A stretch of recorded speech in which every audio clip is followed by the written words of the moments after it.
a public health approach to violence. My name is Adam Ash, and I'm with OJJDP's National Technical and Training and Technical Assistance Center. As your technical host, I would like to take a couple minutes to discuss a few features of Adobe Connect which will help you maximize your opportunity to participate in today's webinar. To download a copy of the PowerPoint slides and other important documents, locate the Handouts pod directly above the chat area. Click on the name of the file and then click the download button. To send a chat message, type your message into the text box. Hit enter or click the message bubble icon to send. For those of you participating in today's webinar as a group, please take a moment to help us count. Go to the chat window and type in the total number of additional people in your group with you in the room today. This will help us with our final count. Again, if you're viewing with a larger group, please type in the number of additional people joining you today. If you're watching by yourself, there's no need to type in anything at this time. There will be a Q&A session at the end of today's webinar. During this time, we will take every opportunity to address some of the questions you have posed during the presentation. You may type your questions into the chat box as they arise. At the conclusion of today's webinar, you will be provided with a link to a 5-minute survey about today's presentation. We appreciate your feedback regarding this webinar. This information is used to assist in future planning and training. You'll be able to access the evaluation link on the last slide of the PowerPoint. Finally, this event will be archived in OJJDP's online university at www.intac.org in approximately 3 weeks. You can also check out our past webinars that have been archived on the online university. Again, thank you for joining us today. I will now turn it over to Jerome Mavoy with OJJDP for a brief welcoming statement. Jerome? Thank you. Thank you so much.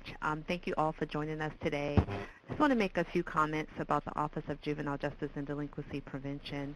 Our youth violence prevention initiatives provide a platform to elevating the issue of youth violence at a national level, and we have created learning opportunities for localities and states engaged in this work, such as this webinar today. In the last few years, OJJDP has had a very strong relationship with the CDC, specifically the Division of Violence Prevention.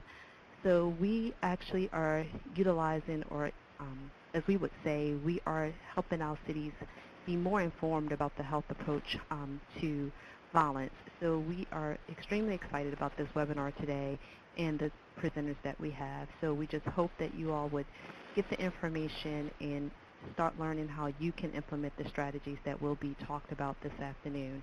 Look forward to the conversation and the questions that follow. Next, we have Scotty White Lee with Development Services Group, who actually oversees our TA for this initiative, well, for all of OJJDP's youth violence prevention initiatives. So I'll turn it over to Scotty for a few comments before we get into the actual presentation. Thank you, Jerome. As Jerome said, my name is Scotty White Lee. I'm the project coordinator at Development Services Group, DSG. I'm on OJJDP's Youth Violence Prevention Training and Technical Assistance Project. So thank you all for joining us on today's webinar, the National Landscape Public Health Strategies for Effectively Preventing Violence. As a little background on DSG, DSG manages OJJDP's youth violence prevention work by brokering, coordinating, and providing relevant training and technical assistance to the 39 jurisdictions OJJDP funds through its 3 youth violence prevention initiatives. So this includes Defending Childhood, the National Forum on Youth Violence Prevention, and Community-Based Violence Prevention. The work aims to promote the well-being of children and youth, their families, and the communities where they reside, and also to enhance public safety by preventing and reducing violence. In this effort, DSG deploys strategic, coordinated TNTA to OJJDP's youth violence prevention grantees to help them plan, implement, and sustain their youth violence prevention and well-being work, and provides a range of high-quality, cost-effective technical support on topics in reform, including community and systems change processes. So DSG is hosting this webinar as a part of our comprehensive training and technical assistance strategy, which consists of 8 themes that were indicated as highest priority topics for technical assistance by OJJDP's youth violence prevention grantees. The topical areas that DSG will be focusing on TTA for the next 16 months were derived from data from a comprehensive 2-part needs assessment that DSG conducted with the 39 grantee sites last year. The public health approach to violence prevention was indicated as one of the highest priority topics for TNTA across national forums, CBVP, and Defending Childhood sites. And DSG has been working very closely with Prevention Institute on the public health approach TNTA topic and deliverables over the past 2 months. And so these TA activities have included newsletters and experts in the field speaking on initiative site calls. So on today's webinar, you will hear CDC experts highlight emerging trends for implementing a public health approach, provide examples of how to improve outcomes by using components of the public health approach, and make the case for strategies that boost resilience and decrease risk for violence. I want to turn it over now to Jamika Marshall, Program Manager at Prevention Institute, who will be moderating today's webinar. Jamika's role at Prevention dives into policy, advocacy, research, and program coordination. Prior to working at Prevention, Jamika served as the Urban Peace Policy Manager at the Advancement Project, working in a variety of research and advocacy roles to manage Urban Peace's violence reduction policy framework, which approached crime and violence as a public health issue. So thank you very much, Jamika, and we really look forward to an exciting presentation. Thanks so much, Scotty, for that really generous introduction. I really appreciate it.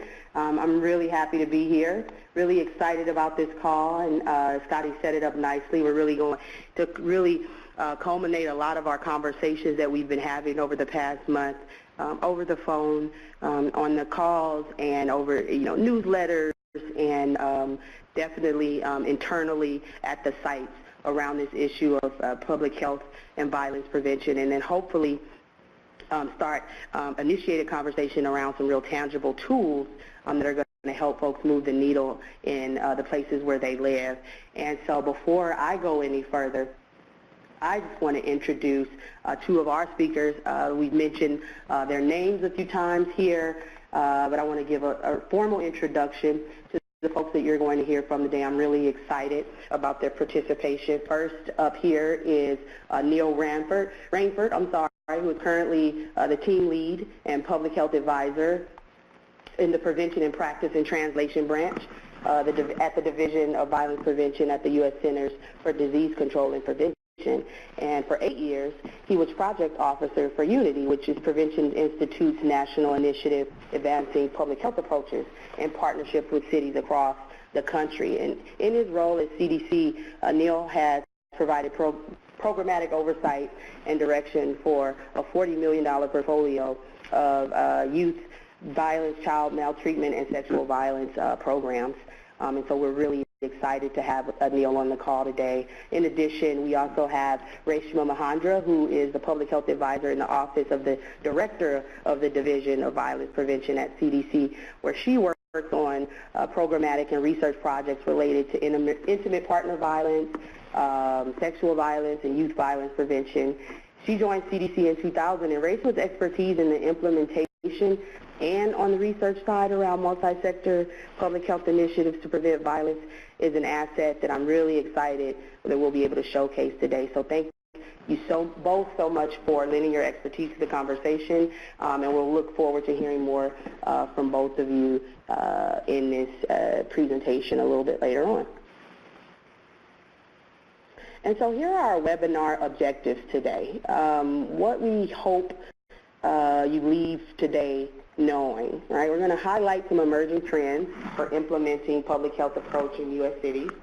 We're going to provide examples of how, or hopefully you'll leave here and be able to provide an example of how to improve outcomes by using components of the public health approach either at the local or the state level. And then you'll be able to make the case for strategies that boost resiliency and decrease risk factors for violence. So I'm going to spend about 20 minutes providing some background and some frameworks for some of the understanding these issues, and then splice in some text questions and chat box. So I want you all to use those chat boxes and join the conversation, because I really want this to be an exchange of ideas. I've been looking at the chat so far and noticing folks who've kind of said hello and kind of hailing from all sorts of places around the country. And so there's a lot of expertise, I know, listening on this call, and so we really want you all to participate and share some of that here with us today. To get started, we typically take this brief poll, get a sense of what sectors folks are coming from and what issues that they're kind of working on. But before I do, I like to start off with this quote. This is Miss Connie Rice, the luminous, we used to call her the luminous Connie Rice. And this is a really great quote that I like of hers. And I'll talk more about it after I read it here. It says, violence is an epidemic. In a malaria outbreak, you could swat mosquitoes forever and not end the epidemic, but public health can help change people's thinking. So understand that you have to go after the vectors. You have to drain the swamp. And I really like this quote from Connie because prior to joining the Advancement Project, for me, Connie had spent years working with community-based groups and civil organizations to really battle and sue the city of Los Angeles, including LAPD, around constitutional policing and a lot of other factors. She spent time at the NAACP Legal Defense Fund, working with lots of different folks, the Warren Commission, and Johnny Cochran and others. But she felt like until she partnered with public health, right, until she really started working with public health partners, leadership experts, she really wasn't able to kind of change and transform the culture of violence prevention efforts in the city of Los Angeles. But something, when now that expertise was brought to bear, folks across sectors, law enforcement in the city, public sector, and community were able to join together and really understand the need for a comprehensive approach in a way that she hadn't and others hadn't been able to move so far. So this was a big deal coming from Connie. Connie's background is not public health. Her inclination is to kind of do that civil rights battling, and so coming to this understanding that public health approach can really bring a lot of partners together and really move the needle in this work was a very big deal. So who's in the audience today? What's your background? What are your sectors that you're representing? There's a polling question that we have, and you all should see it kind of pop up on the screen. Definitely let us know if you don't. But click in that box and just give us a sense of who's here today. I see the numbers kind of moving around. This is fun. Look at this. Wow, it's like where will it land? Okay, great. So we see a number of folks from the health community and lots of community-based folks, plenty of public sector folks here as well. So that's great, and we do have a fair representation of education. That's excellent. So we really have a nice split here today, and I'm excited about that. And I'm going to lean on folks. Government is a big bucket, so I'm going to lean on folks to kind of lend some of your expertise and tell us specifically kind of what sectors that you're from and really bring that lens to the conversation today. Okay, so another question we have here is, how familiar are you with the public health approach? So we're going to pop this polling question up in just a second. We kind of got who's in the audience, and so now we want to hear, how familiar are you with the public health approach? Is this introductory level, like to know more? We have a lot of experts here. And I'm seeing there's a good mix again. This is great. Fair share of folks who are familiar but who could use a refresher, which is always good. And folks who have heard of it but would like to know more. So, this is really fits really well with what we want to talk about today. We're going to talk a lot about things that you're familiar with and you've probably seen before, but we're going to go deeper and really help think about how we can talk about these pieces, translate these pieces, and kind of take them to the next level. So this is a really good mix. And for folks who are experts here, I'm really excited about having you on the line. And definitely will be looking to you to add to the conversation. Okay.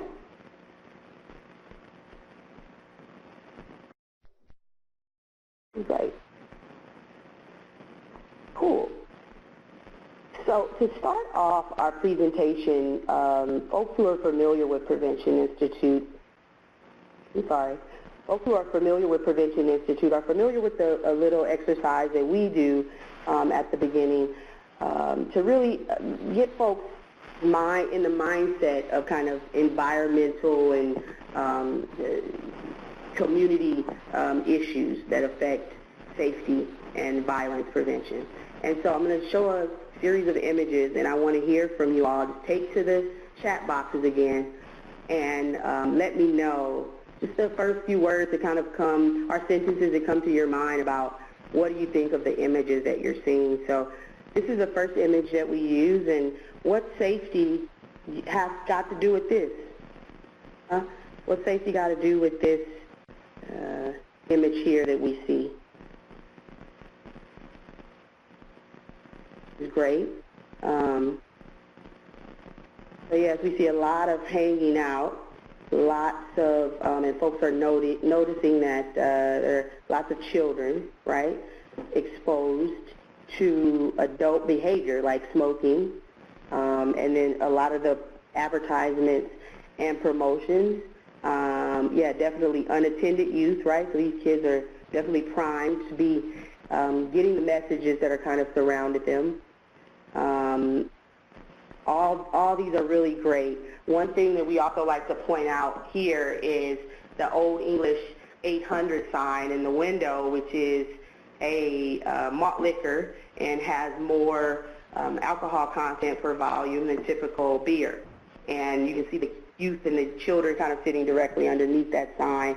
And I saw some comments and some chats about, you know, kind of poverty in inner city, and I think you're correct in assuming that because we know that these are the types of products predominantly sold in low-income communities of color, right? And so just in that image, we can kind of see a lot of those things happening. It really shows you, gives you the sense of how the environment really affects the issues that we're talking about. How about this image? What are some thoughts or comments that folks have about what safety got to do with this image when you see this Grand Theft Auto here? Bridges, like the promotion of violence, yes, right, glorifying, right? I'm going to talk about norms in a minute, the hypermasculinity, the violence, the negative behaviors that are kind of highlighted here. And this is a video game, and I like to point out that lots of parents in inner city, high violence communities maybe keep their youth or keep their kids and children inside, right, because it's maybe dangerous or they feel that way. And then once they're inside, you know, what kind of games or what kind of images, media are they bombarded with, right? And so you don't want to normalize kids to violence from the violence that they see in their community, but coming inside and playing a video game like this necessarily won't help. And then here's another image, right? What's safety got to do with this? Keep those chats coming. I'm looking at folks talking about the normalization of violence, and we're seeing some, you know, really alarming reactions to this image. This is a real image. This was really taken in a borough of New York. I'm not quite sure which one, but it was a public housing development. It's since been taken down, but a lot of the comments here are spot on, right? At a very, very young age, as Rhonda is saying here, we're normalizing incarceration and actually encouraging children to play. And we know play is a real cultural normalization, right? It's the way the kids normalize behaviors through play. So that's exactly right. And then I like to end the little exercise here with this image. This is an image from the Daily Mail, which is an international newspaper online that is really spreading this term that the Los Angeles Times coined for an unincorporated area of Los Angeles, this area of Death Valley. It's called Death Valley. It's an area of Figueroa corridor that stretches through the city of Los Angeles and down to the unincorporated area of Los Angeles County. There was an uptick in gang violence, gang-related homicides, starting in about 2013 and then into really big, we saw a really big uptick in 2014 and 15, and I know this has kind of been replicated across cities nationally, seeing some upticks in gun violence and gang violence that have been on the downturn. But as you can see in the background, you see a young man kind of posted there, backpack, right, as this gentleman in the foreground is kind of showing off his scar. He was recently shot. And so I like to point out that, you know, media may call this Death Alley, but this is, you know, just a route to school for this young man who is currently caught in that picture. And so he understands, like, you know, the gentleman in the foreground there, that, you know, when you get a title like Death Alley for your neighborhood, you know, folks in the neighborhood understand and can feel like, yeah, my neighborhood's killing me, right? And they don't see or not necessarily just limit it to the health risk or the risk of injury to, you know, kind of folks, right? It's really the neighborhood, the streets are out to get them, and that's a little bit how it feels. And so they get this idea that the environment has this impact on health and safety. And this is an image that we use here at Prevention Institute to really drive home the point that folks do largely think of environment having an effect on health and safety as kind of like air quality or pollution. And so we say, oh, the environment affects health and safety. Yeah, it does. You know, there's pollution or there's soil pollutants. But yes, and, right, the environment can also have an effect on behavior, which then affects health and safety. So it's a different, it's a little bit of a mitigated step, but there's still this impact on health and safety.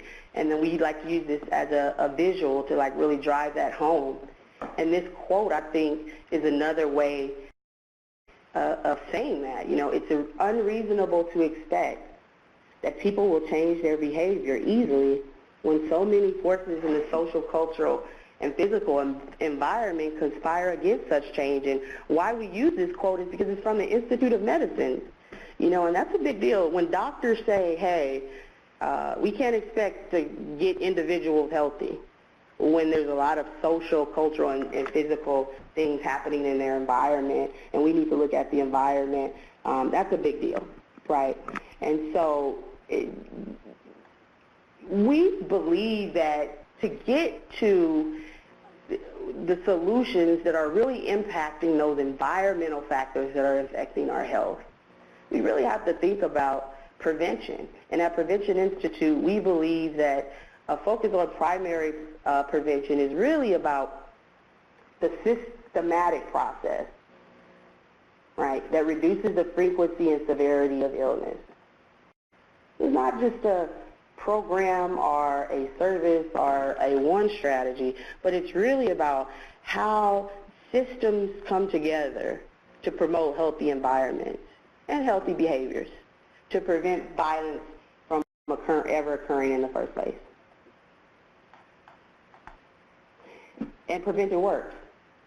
And so this, you know, I say it and I don't mean to sound flippant when I say, you know, prevention needs to be a systematic process and it needs to be comprehensive, but it works, right? And I say it and I reiterate it because there is still a lot of skepticism around prevention. This despite we see numerous examples of where prevention has worked in the past. And I think it's important for us to be real honest and open about this level of skepticism, given that, you know, prevention really, around violence prevention, it really is a complex issue, right? It really is a multifaceted problem that needs multifaceted solutions. But in many ways, so are a lot of these pieces, right? And so I like to pull out the example of the child safety seats as an example of prevention. You know, there's smoking, there's helmet safety, there's seatbelt laws, all have been kind of public health approaches and real prevention movements. But I like using the example of child safety seats really as an example of norms change at multiple levels. Really, this is a great example for me, like a real clear example of how there was lots of pushback at the beginning of how parents can't afford this, kids will never accept it, my kid hates this, they'll never sit in the car seat. So till now, we've seen the change right in the culture where kids jump into car seats and buckle themselves in, and you know, if your toddler is like my toddler, won't get in the car unless it's, where's my car seat, you know, kind of thing. And so that's a complete shift from when we were kids or when I was a kid, right? So that norms change wasn't as a result of kind of one sector. It wasn't just law enforcement, or it wasn't just hospitals providing car seats and demonstrating how to install them correctly. It wasn't just fire departments and public health departments. It was a host of these sectors, right? In addition to policy and legislation and different pieces that all went into the culture change. It all went into the norms change. And now we're on the other side of it. It seems almost inevitable, right, that these things would have happened and we would have moved forward. But they had to have started somewhere, right? There needed to be an impetus to do that. And this slide here is just to reiterate that norms aren't just our habits. These aren't just the things that we do. Our beliefs are really shaped by powerful factors that we kind of take for granted in our culture, in our tradition, in our overall attitudes. And so these things are really powerful and really are at, I think, the core of why we need and require a public health approach, because so much of our norms are really ingrained into all of our lives, right, in everything that we kind of do. So it's not a one sector or one group issue, right? And this quote here reiterates that this idea that if you have ideas of one generation, they become the instincts of the next. So if you have negative or violent behavior or instincts, then that's what in turn is learned, right? But you can also have really positive cultural norms like seat belts and anti-smoking, right? And so the question kind of becomes, you know, what will our norms be, right? Here we have a picture of youth playing in Sarajevo. This was the first time youth were able to play outside in the 4 years since the siege of Sarajevo. And so when they came outside, they didn't play kind of jump rope or hopscotch, they played war, because violence, again, is a learned behavior. And I like this picture to kind of close out this piece for me, because it kind of goes back to that picture of Death Alley for me, right? And those pictures of the youth kind of hanging out in front of that liquor store, right? And so the question comes, what are they learning? What are we teaching our children? And what behaviors and what impacts are the environment having? And then as we ask that question and we see kind of what those factors are that are kind of influencing behavior, the question is, can we end this epidemic? Right? Well, a hint towards, you know, answering that question is this quote from George Albee, a leader in public health, and he said, "No epidemic has ever been resolved by paying attention to the treatment of the individual." And so at the epidemic, we're thinking about the epidemic level. We can't focus on the individual alone, right? We really have to ensure that the treatments or the services that are available to individuals are really linked to comprehensive environmental and community impact change strategies. And that's really what leads us back again to the public health approach. So a public health approach focuses on prevention, is population-based, reduces risk, and increases resiliency. And so that's, in a nutshell, kind of the quick and dirty logic on why we need a public health approach. And then here's like the quick and dirty shorthand of what a public health approach entails. Right? A public health approach that focuses on prevention really has to have these 4 factors. And before I kind of go any further into these 4 factors, I'm going to pause right here and let our guest speaker say more. I'm going to call on Reshma here and ask her to share a little bit from her perspective, understanding, that violence is preventable. How do you, Reshma, make the case for the public health approach in an issue as urgent as community violence? And Reshma's going to talk a little bit now about why and how she does that. Reshma? Thank you, Jamika. So some ways that we talk about it here at CDC is thinking about the public health approach in 2 ways. First, the framing of the issue. So let me talk a little bit about how we frame it in a different way. So the definition of health is a state of complete physical, mental, and social well-being, and not merely the absence of disease or infirmity. So what it really does is helps us move away from just talking about preventing violence, but also it helps us think about promoting health. So it helps us also focus then at the population level, where we're talking about promoting the health and well-being of our communities. And it emphasizes situations and experiences and not merely about a bad person or a victim or a perpetrator. The other way that the definition really helps us is that it helps us understand that violence impedes an individual and a society's ability to reach this level of health. It hinders individuals, but also communities from living to their fullest potential. And the third way we frame it is really about, it just has an impact on our general health. Homicide is the 3rd leading cause of death among adolescents and young people in our country. And really, if you look at the top 10 leading causes of death of 10 to 24-year-olds, we see more young people die from homicide than the next 7 leading causes of death combined. So that number of deaths, close to 10,000, 9,800, it would fill 87 school buses. And homicides are just the tip of the iceberg. It barely tells the story. We know from emergency department data that we collect that over 1,700 young people require hospital treatment for assault-related injuries every day in the United States.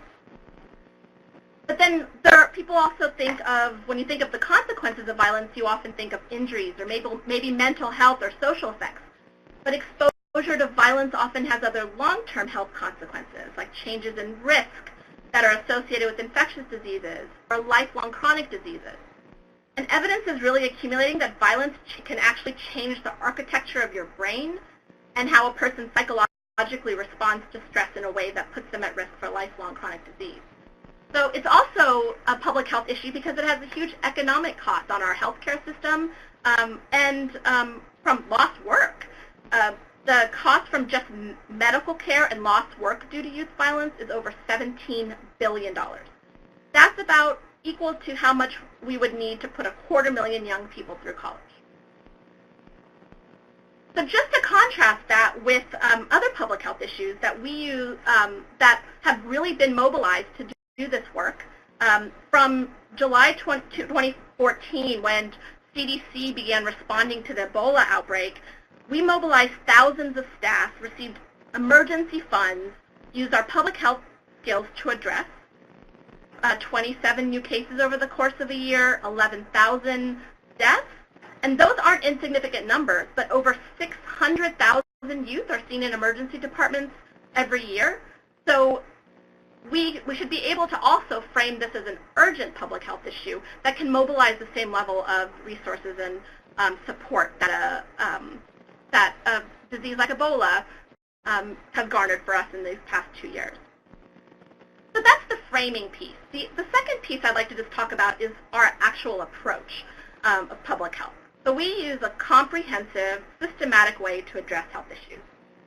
And it's important to remember that we include approaches that address immediate interventions during crisis situations, but also we think about a multifaceted approach where we talk about response to crisis and recovery, to secondary prevention, like working with those at high risk, to working to prevent violence from ever happening in the first place.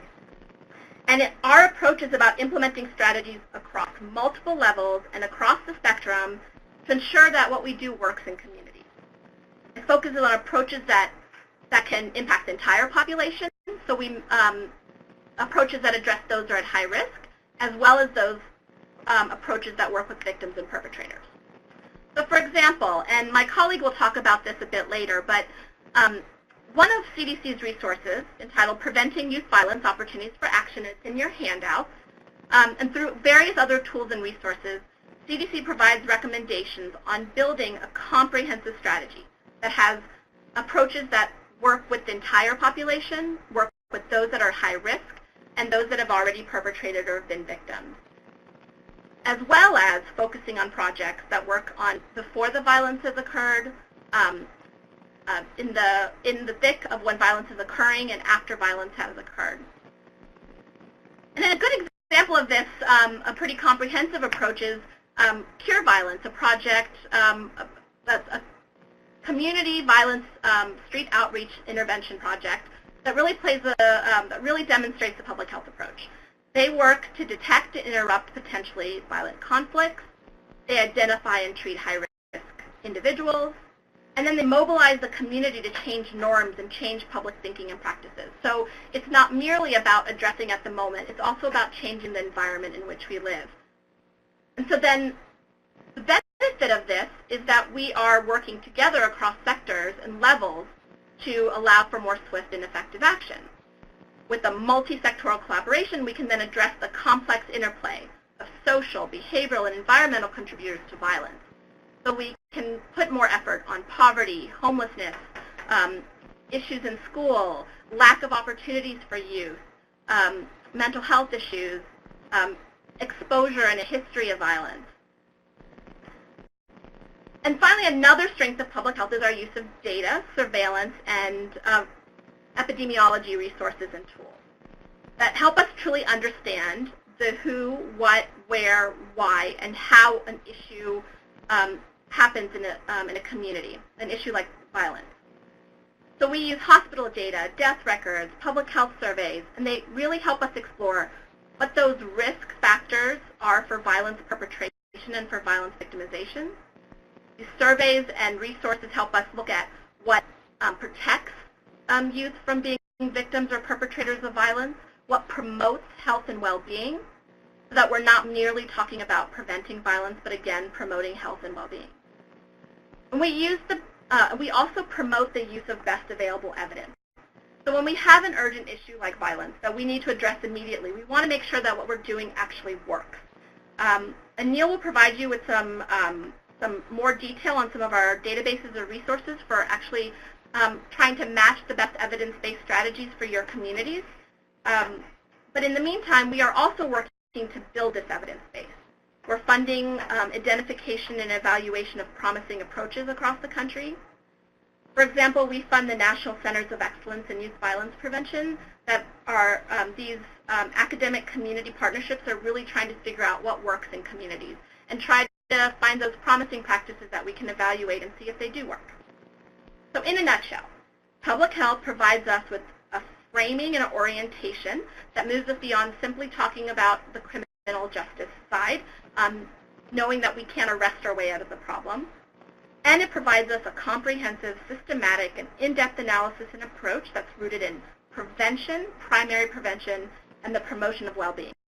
We have an infrastructure and a skill set to actually support this work.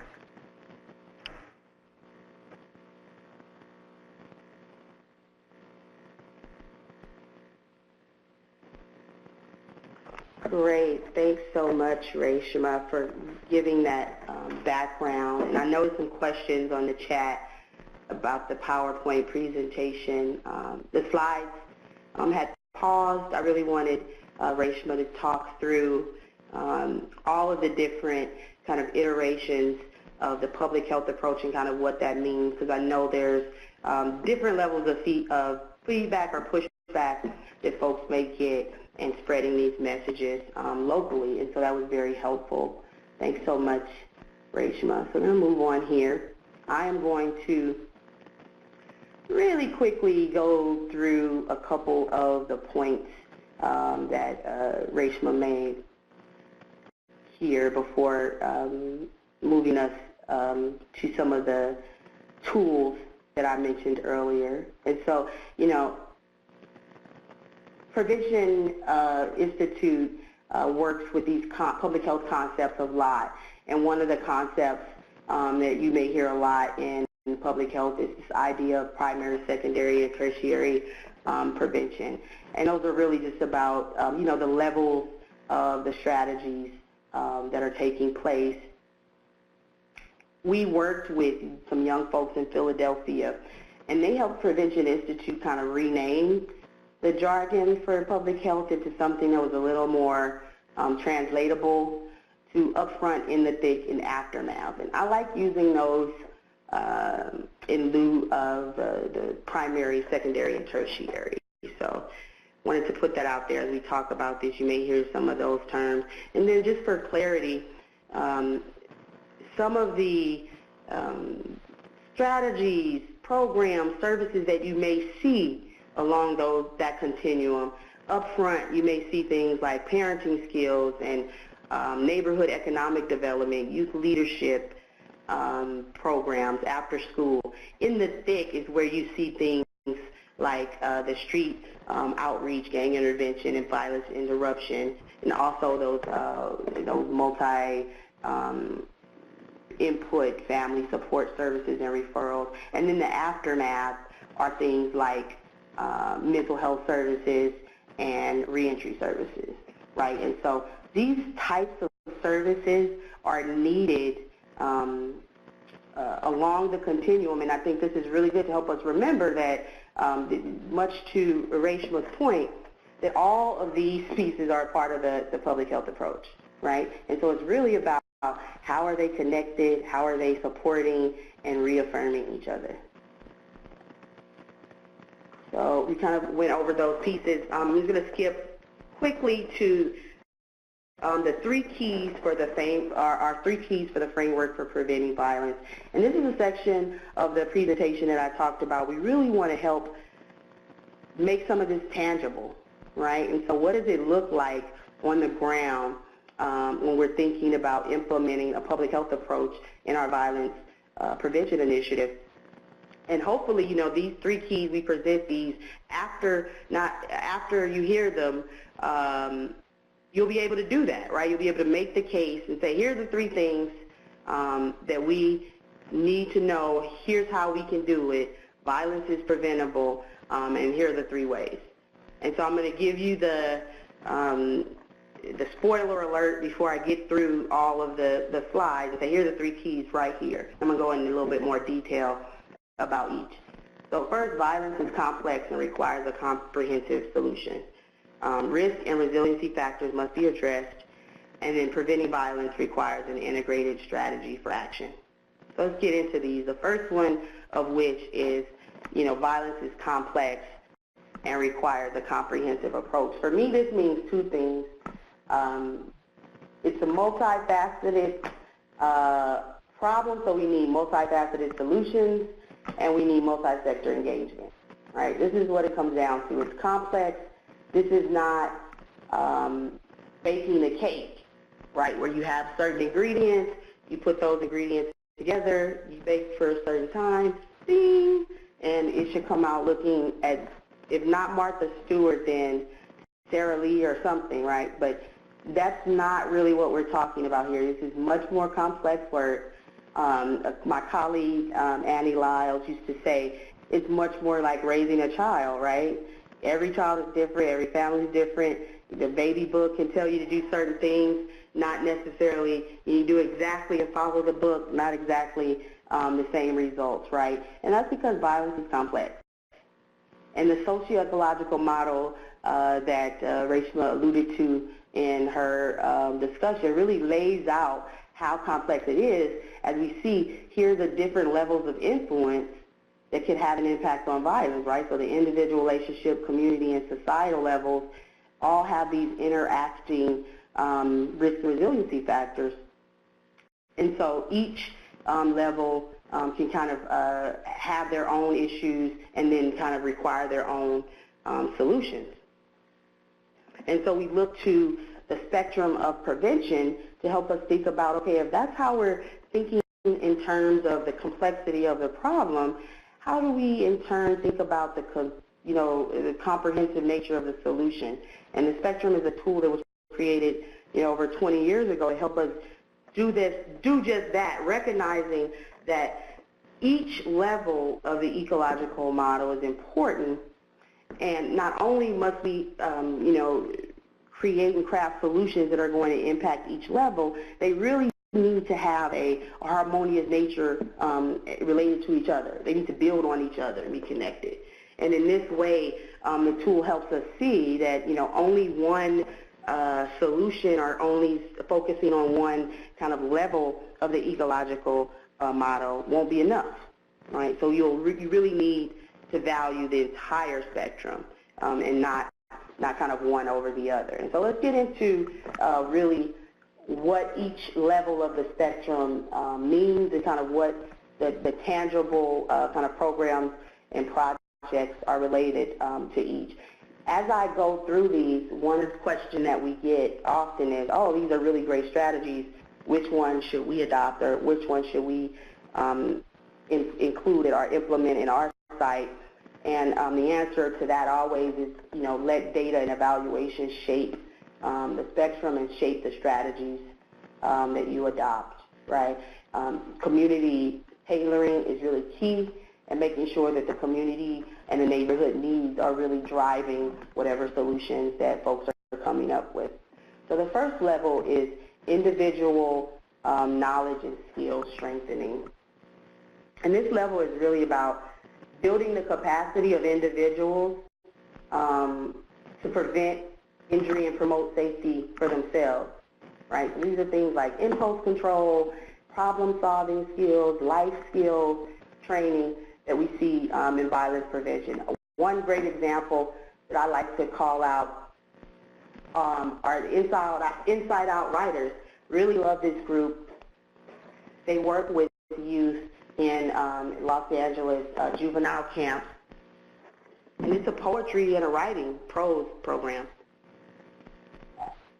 What's great is they have an alumni program that's really focused on keeping kids from re-entering.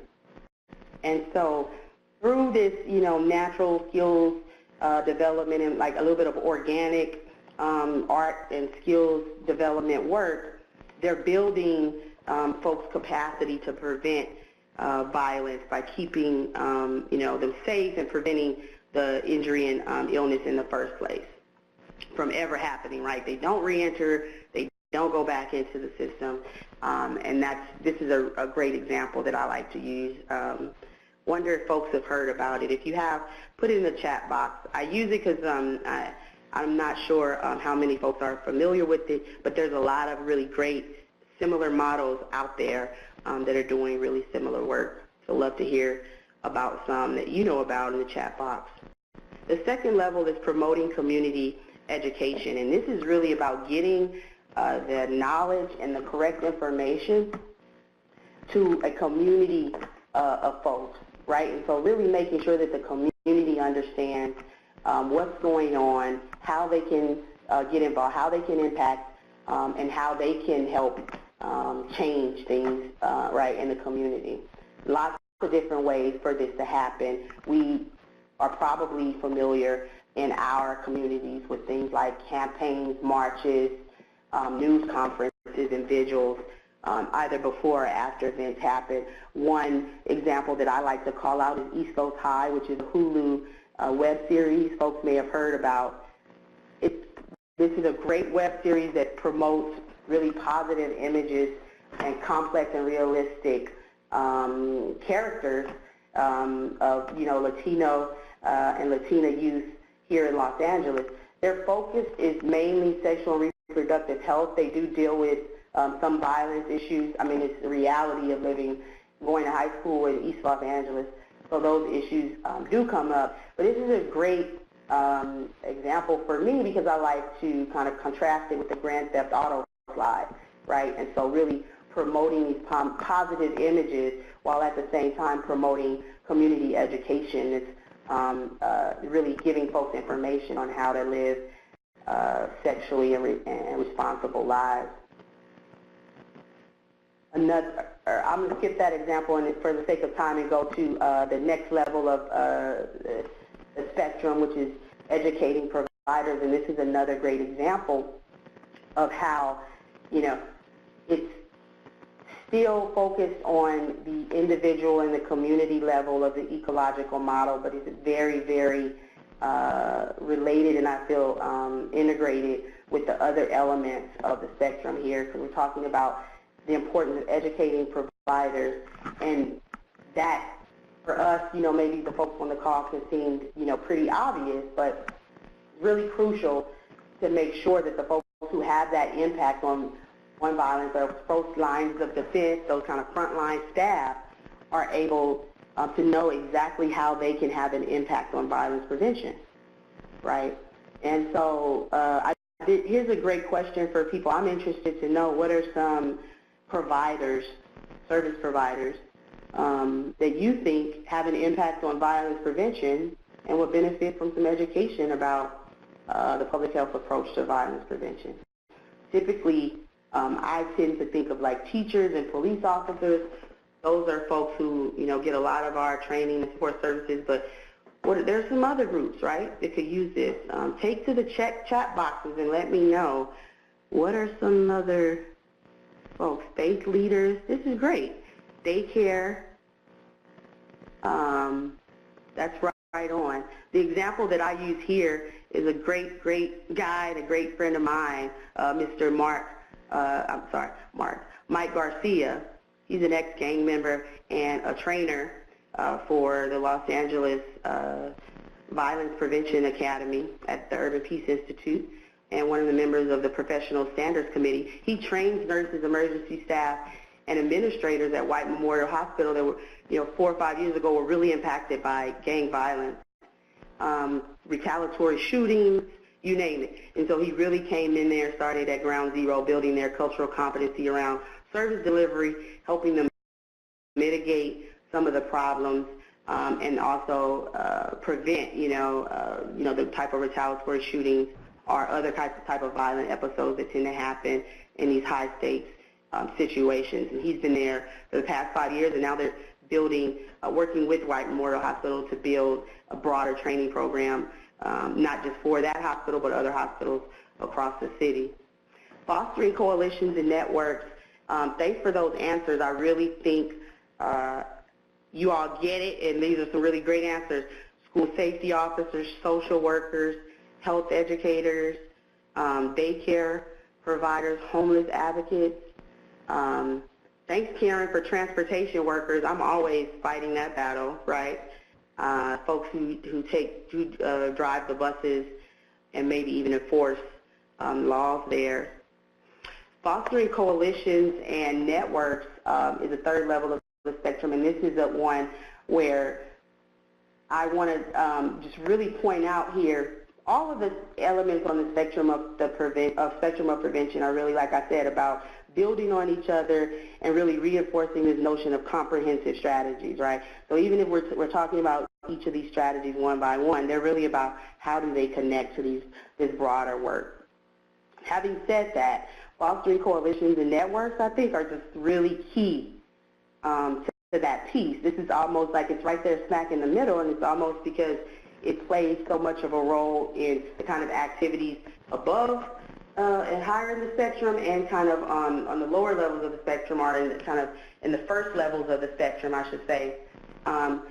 All of the strategies and the work that we kind of see, much of it, I should say, is really kind of generated through these coalitions and networks, right? So without these really strong and powerful collaborations, it's really hard to get the broad-based level of work and the broad-based impact that you need with these strategies. So I raised that issue because I want to talk about Minneapolis over the next couple of examples. Lots of folks on the call may be familiar with Minneapolis and their blueprint for action. They've been working on, their comprehensive violence work for a lot of years, and so they have, a lot of data points under their belt. And so I bring them up in this example, two key kind of programmatic examples that I think build on the point of, one, the importance of the Minneapolis network, right, and the coalition and the collaborative. Because the network was so strong, because they had real alignment and commitment around the issue of violence prevention across multiple sectors, they were able to move projects and programs like this Juvenile Supervision Center that really required a lot of organizational policy change, as well as provider and service provider education and training, right? And so to accomplish juvenile supervision, these centers which moved away from arresting youth are ticketing youth for truancy and moving into a situation where youth were able to go to these juvenile service centers, get after-school support services and safety and referral services and things like that. It required a lot of training and organizational policy changes among groups like, probation and school systems, right? Community health services, corrections, and it also required, again, this strong collaboration. The next level of the spectrum is about changing organizational policies, and again, I go to the Minneapolis example with that strong collaboration, that strong coalition. They were able to move organizational policies in a way. And I call out this school-based clinic, which is a little bit of a program example here, as an example of organizational change, because organizational policy change is really about changing organizational policies and procedures like hiring, procurement, governance functions, and things like that to provide these huge opportunities for shifts in practices and norms change. And so we forget, as we provide some of these programmatic services, the level of organizational policy and norms change that had to happen to get us there, and then kind of the types of norms change and org culture change that they facilitate by their very existence. So school-based clinics, we know through research, have all these great effects and benefits for youth, in particular youth and boys and men of color, particularly African-American males who have these school-based clinics, stay at school longer, have less peer influence, higher school engagement, higher academic expectations.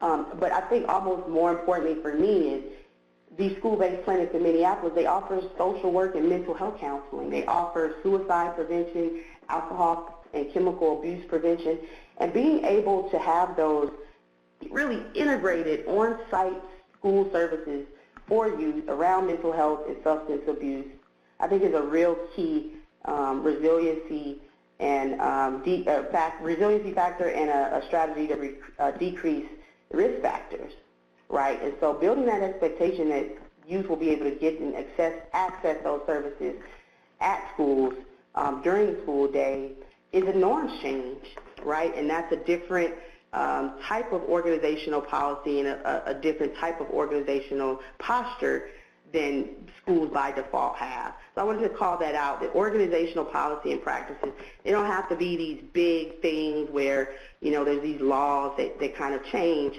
They can change the norms of an organization. And then finally, the influencing policy and legislation piece. I wanted to talk about one of those kind of big piece policy examples here in Richmond, Virginia, which is an example of using data to really reduce alcohol availability residents in Richmond started to organize around a policy to restrict licenses to convenience stores to sell these single-serve alcoholic beverages. And we call it, well, when I was younger, we used to call them like 40s, right? 40s or 22s and things like that. So they started this campaign to restrict the license to convenience stores that sold them.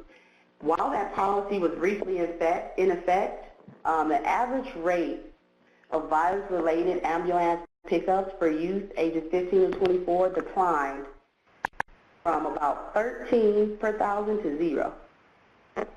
Right? And so in that very short window, they saw that huge decrease. Subsequently, related to some pressures from the convenience store owners, the policy was overturned and reversed. Immediately after the reversal of the policy, the rate of youth ambulance pickups near those same convenience stores selling the 40s went back up from 0 to 5.3. And so that data was instrumental in helping to move policy, but then it also, I think, shows and demonstrates how without a sustainment of these very influential policies, we can't sustain some of the reduction in the efforts that we see, right? And so the data helped us move the policy, and it also helped to show the need for the continued the sustainment of those such policies, right? And so this slide is just to show, again, the synergy of the spectrum is that the whole is greater than its parts. Let's not pick the individual services, activities, or activities that we see in the thick or on the street, or maybe law enforcement activities against more primary prevention activities. Really, we need that spectrum, right? And that's the key to that tool. So the second key is risk and resiliency factors. And Reshma covered this a lot, and so I'm going to be brief here, but I wanted to start off here with the text chat question. So get back and key up on the text box again. I want to ask folks, what are some risk and resilience factors for violence?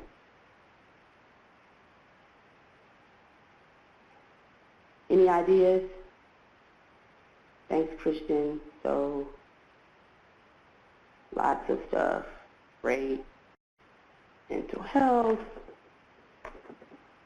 homelessness. Oh, yeah. We see lots of stuff, right? Lots of different. I haven't seen a wrong. I'm waiting to see something that's like an outlier, but I feel like all of these are very significant. I'm just reading here. Risk factors. There's some. Yeah. Okay. Here's some resilience. I see some resiliency factors in there. Restricted economic. Great. So, just from that little sample of folks in the text box, we can see it's complex. There's a ton of stuff, right? So here's just some of the risk factors at the community and societal level. We talked about in the chat box some of the individual factors, but here and some community factors. But here I just want to call out some of the community factors here: social inequities, right? Neighborhood poverty, incarceration rates, schools, and then several folks mentioned the high alcohol outlet density.